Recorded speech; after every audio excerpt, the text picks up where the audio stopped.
Kaya hiniram po muna yung kasama yung motor ng kasama. Para may atid nga ito si sir dito sa vulcanizing shop. Nadala kayo cellphone.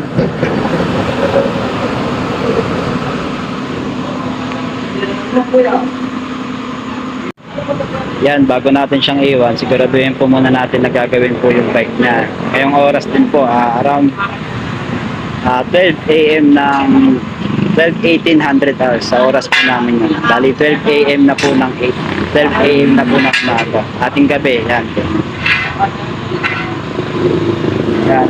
So yan, nandito pa rin ako para confirmahin na gagawin niya po kung para hindi na mahirapan yung ating citizen na lumapit sa atin para humingi po ng tulong na magpahatid or dahil wala na nga po siyang makikita na vulcanizing shop dun sa mga nadaanan niya. Kaya in-adjust ni Mandris Probe na dito nga basta 24 hours vulcanizing